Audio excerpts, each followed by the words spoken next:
মুসা আপনার হায়াতের সময় শেষ হয়ে গেছে, আল্লাহর হুকুমে আমি আপনার সামনে এসেছি আপনার জানকে কবজ করে আল্লাহর দরবারে নিয়ে যাওয়ার জন্য। এই কথা বলতে দেরি নাই, রব্বুল আলামিন আমার এই যে চোখের পাশে এই জায়গাতে এত জোরে তাপ্পড় দিয়েছে, দেখেন একটি চোখ আমার অন্ধ হয়ে গেছে। সুবহানাল্লাহ। আল্লাহ রব্বুল আলামিন বললেন, হে মালাকুল মউত, তুমি কি চাও? রব্বুল আলামিন, আমি তো ভালো হয়ে যেতে চাই, আমি তো এখন অসুস্থ।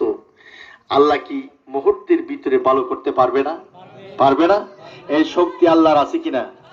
যে আল্লাহর ইশারায় পূর্ব দিকে সূর্য উড়ে, যে আল্লাহর ইশারায় পশ্চিম দিকে চাঁদ উদিত হয়, যে আল্লাহর ইশারায় রাত দিন হয়, দিন রাত হয়, সে আল্লাহ এখনো আছে কি নাই?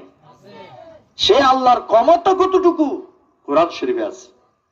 ইদা ক্বাদা আমরান ফাইন্নামা ইয়াকুলু লাহু কুন ফায়াকুন।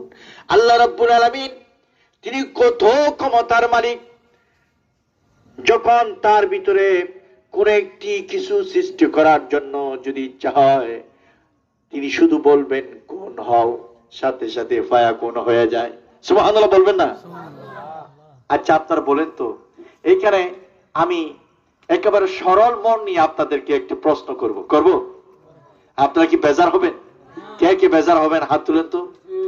সবাই খুশি হবেন তো? আচ্ছা, ফেরাউনের পতন ঘটিয়েছেন কে? কে ঘটিয়েছেন? আল্লাহ তাআলা। আচ্ছা, আমাদের দেশে আমাদের দেশে যে সরকার ছিল,